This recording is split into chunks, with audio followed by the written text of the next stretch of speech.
ഇവിടെ ഈ സർക്കാരിനെതിരെ വിഷയങ്ങൾ ഉന്നയിക്കാൻ വലിയ ദാരിദ്ര്യമുണ്ട് എന്നാണ് തോന്നുന്നത്. അതിൻ്റെ ഭാഗമായി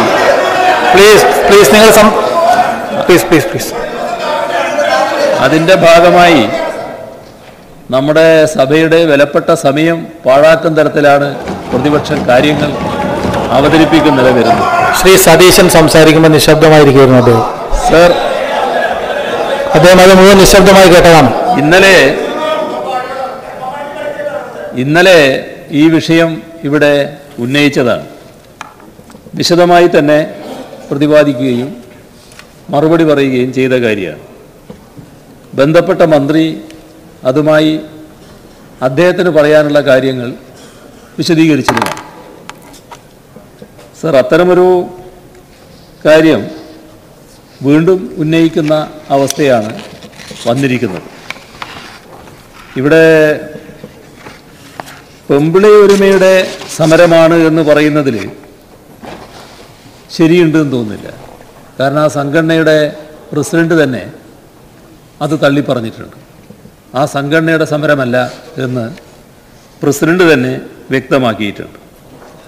പിന്നെ ശ്രീമതി ഗോമതി സമരത്തിലുള്ളവരാണ്. പക്ഷേ അവരാ സംഘടനയുടെ നേതൃത്വ സമിതിയിലില്ല എന്നുള്ളതും ഇതിനകം തന്നെ വ്യക്തമാക്കപ്പെട്ടു കഴിഞ്ഞ കാര്യമാണ്. പെമ്പിളി ഒരുമയുടെ സമരത്തിൻ്റെ ഒരു പടം ബഹുമാനായ അംഗം നേരത്തെ കാണിച്ചല്ലോ. നമ്മളെല്ലാം നേരത്തെ കണ്ടതുമാണ്. അതിൽ വലിയ തോതിലുള്ള സ്ത്രീ കൂട്ടായ്മയാണ് അതിൻ്റെ ഭാഗമായി ഉണ്ടായിരുന്നത്.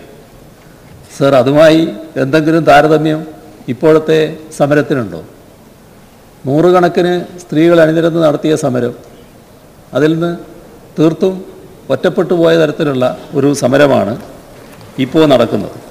വിരലിലെണ്ണാവുന്ന ആളുകൾ മാത്രമാണ് ഇപ്പോഴത്തെ അവിടുത്തെ സമരത്തിലുള്ളത്.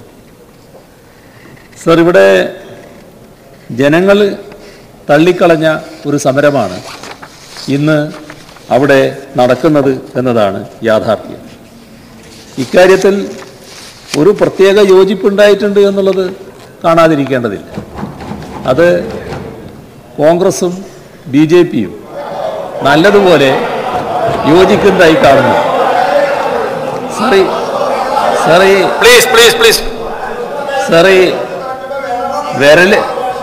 വിരലിലെണ്ണാവുന്നവരെന്ന് പറയുമ്പോൾ അതിന് ആള് തികയാതെ വരുമ്പോൾ ഒരാൾ അപ്പുറവും ഒരാൾ ഇപ്പുറവും, ഒന്ന് കോൺഗ്രസ് ഒന്ന് BJP.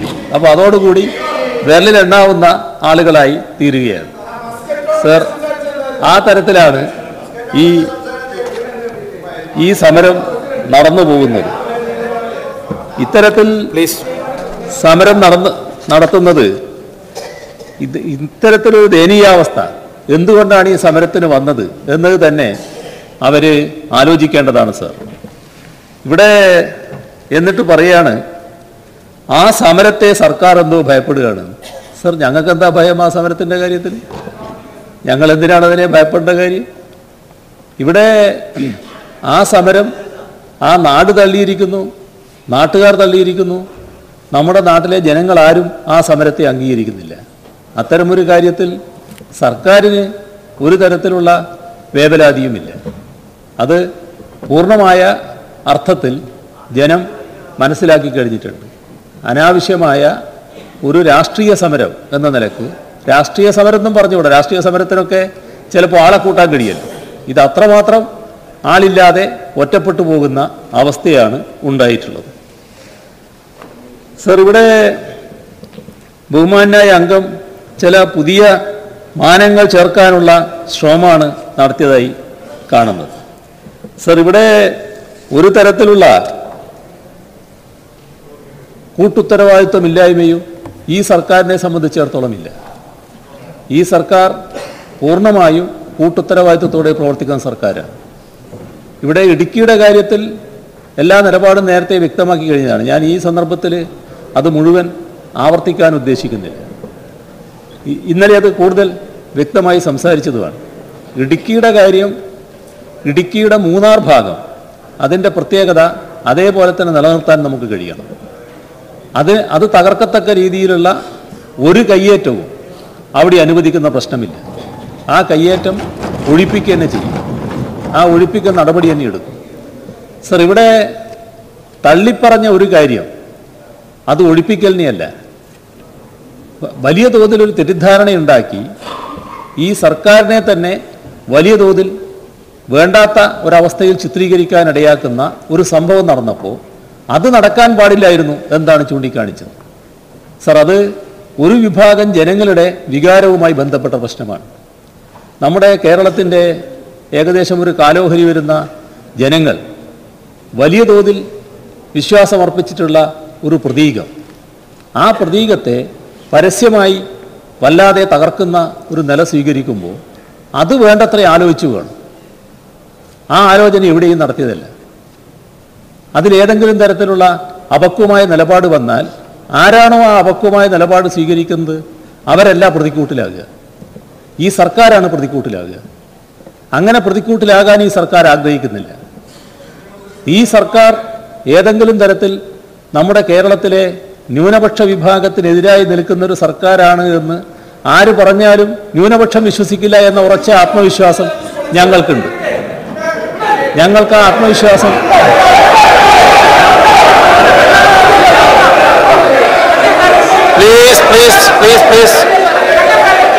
വളരെ വളരെ വ്യക്തമായി മുഖ്യമന്ത്രി സംസാരിക്കുന്നുണ്ട്. നിങ്ങളാരും ബഹളമുണ്ടാക്കേണ്ട കാര്യമില്ല. പ്ലീസ് വ്യക്തമായി അദ്ദേഹം പറയുന്നുണ്ട്. പ്ലീസ് ശ്രീ പി ടി അങ്ങ് ഇങ്ങനെ കമന്റ് അടിക്കുന്നത് ശരിയല്ല. അങ്ങ് സീനിയറായ ഒരു നേതാവല്ലേ? പ്ലീസ് ഇരിക്കൂ. പ്ലീസ്, അങ്ങേ കണ്ടിട്ടല്ലേ പുറകിലുള്ളവരൊക്കെ പഠിക്കുക. പറയാൻ അവസരമുണ്ടല്ലോ, ഇനി ചർച്ച തുടങ്ങല്ലേ. സർ പ്ലീസ് അങ്ങേ കണ്ടിട്ടല്ലേ ബാക്കിലുള്ളവർ പഠിക്കുക. ദയവായിട്ടിരിക്കൂ. സർ, ഞങ്ങൾക്ക് ഈ ഗവൺമെന്റിന്, ഈ സർക്കാരിന് അക്കാര്യത്തിൽ പൂർണ്ണ ആത്മവിശ്വാസം തന്നെയാണുള്ളത്. എങ്കിലും കേരളത്തിന് പുറത്ത് ഇത്തരമൊരു ദൃശ്യം കാണിച്ചുകൊണ്ട് ഇതാണ് കേരളത്തിൽ നടക്കുന്നത് എന്ന് പറഞ്ഞാൽ പെട്ടെന്ന് തന്നെ തെറ്റിദ്ധരിക്കപ്പെടാനിടയുണ്ട്. ആ തെറ്റിദ്ധാരണ വരുത്താൻ പാടുണ്ടായിരുന്നോ? അതാണ് പ്രശ്നം. അതാണ് ഞങ്ങൾ ഉന്നയിച്ചത്. അതാണ് ബന്ധപ്പെട്ട ഉദ്യോഗസ്ഥരോട് ഞങ്ങൾ പറഞ്ഞത്. അതിൻ്റെ അർത്ഥം അവിടെ കയ്യേറ്റമുണ്ടെങ്കിൽ ആ കയ്യേറ്റക്കാരെ സംരക്ഷിക്കുന്നല്ല, കയ്യേറ്റത്തെ പൂർണ്ണമായും ഒഴിവാക്കും, ഒരു കാരണവശാലും സംരക്ഷിക്കുകയുമില്ല. ഞാൻ ആവർത്തിച്ച് പറയാണ്, ഈ സർക്കാരിൻ്റെ നയം ഇനി കയ്യേറാൻ തോന്നാത്ത രീതിയിലുള്ള നടപടികളായിരിക്കും സർക്കാർ സ്വീകരിക്കുന്നത്. അക്കാര്യത്തിൽ ഒരു ശങ്കയും ഉണ്ടാകേണ്ടതായിട്ടില്ല. സർ, ഇവിടെ കൂട്ടുത്തരവാദിത്വത്തെക്കുറിച്ച് യാതൊരു സംശയവും വേണ്ട. അത് ഇനി അങ്ങനെ ഒരു സംശയം വെച്ചുകൊണ്ട് നടന്നിട്ട് ഒരു കാര്യമില്ല എന്ന് മനസ്സിലാക്കുന്നതാണ് നല്ലത്. ഞങ്ങൾ നല്ല കൂട്ടുത്തരവാദിത്വത്തോടെ തന്നെയാണ് പ്രവർത്തിച്ചു വരുന്നത്. ഇവിടെ ബഹുമാനായ MM മണിയെക്കുറിച്ച് പറഞ്ഞ കാര്യത്തിൽ അദ്ദേഹം ഇപ്പോൾ മന്ത്രിയാണ്. മന്ത്രിയാകുമ്പോൾ സാധാരണഗതിയിൽ അതിൻ്റെ കൂടെ മന്ത്രിയുടെ സഞ്ചാരത്തിൻ്റെ കൂടെ പോലീസും ബന്ദോബസ്തും ഒക്കെ ഉണ്ടാകുമെന്ന് എല്ലാവർക്കും അറിയാമല്ലോ. പക്ഷേ അതേതാനും മാസമല്ലേ ആയിട്ടുള്ളൂ സർ. അതൊന്നും അല്ലാത്ത കാലത്തും MM മണി ഈ നാട്ടിൽ ജീവിച്ചിട്ടുണ്ടല്ലോ, അവിടെ പ്രവർത്തിച്ചിട്ടുണ്ടല്ലോ, അവിടുത്തെ നാട്ടുകാരുടെ കൂടെ നിന്നിട്ടുണ്ടല്ലോ. ആ മണിയെ മണിയല്ലാതാക്കാനുള്ള ഒരുപാട് ശ്രമങ്ങളും ഇവിടെ നടന്നിരുന്നല്ലോ. അതെല്ലാം അതിജീവിച്ച് തന്നെയല്ലേ മണി വന്നിട്ടുള്ളത്. അതൊക്കെ നമ്മൾ കണ്ടതല്ലേ. അതുകൊണ്ട് MM മണിയെ ഒരു വല്ലാതെ ആക്ഷേപിക്കുന്ന തരത്തിലേക്കുള്ള നില എടുത്തു പോകേണ്ടതായിട്ടില്ല. സർ, അദ്ദേഹത്തിൻ്റെ പ്രസംഗം, ഈ പറയുന്ന ഒരു കാമണിക്കൂറിലധികമുള്ളൊരു പ്രസംഗം, ആ പ്രസംഗത്തിൻ്റെ മുഴുവൻ ഭാഗം എടുക്കുമ്പോൾ നേരത്തെ പറഞ്ഞവർ തന്നെ മാറിയില്ലേ? ഞങ്ങൾ ഇത് കണ്ട്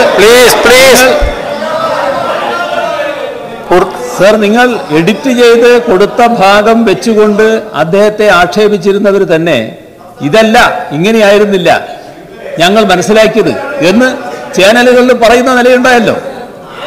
അത് പരസ്യമായി പറയുന്ന നില വന്നല്ലോ. ഇതൊന്നും മനസ്സിലാക്കാനും അല്ലെങ്കിൽ മനസ്സിലാക്കിയാലും അത് അംഗീകരിക്കാൻ തങ്ങളുടെ രാഷ്ട്രീയം കൊണ്ട് കഴിയാത്ത ഒരവസ്ഥയിലാണ് പ്രതിപക്ഷം നിൽക്കുന്നത്. സർ, അതിന് ഞങ്ങളെന്ത് പഠിച്ചു? പിന്നെ ഈ കാര്യത്തിൽ പൊതുവികാരം വന്നപ്പോൾ ശ്രീ മണി ഏറ്റവും ഔചിത്യപൂർണമായൊരു നിലപാടാണല്ലോ എടുത്തത്. താൻ പറഞ്ഞതിൻ്റെ നിലയിൽ നിൽക്കുകയല്ലാതെ ചെയ്തത്. തൻ്റെ വാക്കുകൾ ഏതെങ്കിലും തരത്തിൽ ആരെയെങ്കിലും വേദനിപ്പിച്ചിട്ടുണ്ടെങ്കിൽ അതിൽ നിർവ്യാജം ഖേദം പ്രകടിപ്പിക്കുന്നു എന്ന് പറഞ്ഞാൽ എന്താണ് സാർ അതിൻ്റെ അർത്ഥം? ആ മാന്യത അംഗീകരിക്കാൻ നിൽക്കണ്ടേ? ആ മാന്യതയെങ്കിലും അംഗീകരിക്കാൻ അവർക്ക് കഴിയണ്ടേ? സർ, അത്തരമൊരു നിലപാട് സ്വീകരിക്കാതെ അനാവശ്യമായൊരു കാര്യം ഊതി ഊർപ്പിച്ച് നമ്മുടെ നാട്ടിലാകെ തെറ്റായൊരു ചിത്രീകരണം ഉണ്ടാക്കുന്നതിന് വേണ്ടിയുള്ള ശ്രമമാണ് നടത്തിക്കൊണ്ടിരിക്കുന്നത്. അതിൽ സർ മനസ്സിലാക്കേണ്ടത് അത് ഇവിടെ യേശുന്ന കാര്യമല്ല. ജനങ്ങളും അതൊന്നും മുഖവിലക്കെടുക്കില്ല എന്നവർ മനസ്സിലാക്കണം. സർ, ഇവിടെ ബഹുമാനായ അംഗം ചോദിക്കേണ്ടായി, നിങ്ങൾക്ക് എന്താണ് RSSലും BJPയിലും ആളെ കൂട്ടലാണോ ജോലി? ആ ജോലി ഏതായാലും ഞങ്ങൾക്കില്ല, നിങ്ങളാ ജോലി എടുക്കാതിരുന്നാൽ മതി. അതിൻ്റെ മറ്റ് വിശദാംശങ്ങളിലേക്ക് ഞാൻ പോകുന്നില്ല. വിശദാംശങ്ങൾ എൻ്റെ കയ്യിൽ ഇല്ലാത്തത് കൊണ്ടല്ല, ഇപ്പം അതിൻ്റെ ഒരു അവസരം ഇല്ലാത്തതുകൊണ്ട് ഞാൻ പറയുന്നില്ല എന്ന് മാത്രമേ ഉള്ളൂ. ഏതായാലും നിങ്ങളാ ജോലി എടുക്കാതിരുന്നാൽ മതി എന്ന് മാത്രമേ അതിനെനിക്ക് പറയാനുള്ളൂ. സർ, ഇവിടെ ഒരു മോഹവുമായി നടക്കുന്നുണ്ട് എന്നാണ് തോന്നുന്നത്. ബഹുമാനായ അംഗം പറഞ്ഞു, നിങ്ങൾ പറഞ്ഞാൽ ഏത് ഓഫീസറാ കേൾക്കുക? കേൾക്കാത്ത ഒരു ഓഫീസറായിട്ടുണ്ടാവില്ല.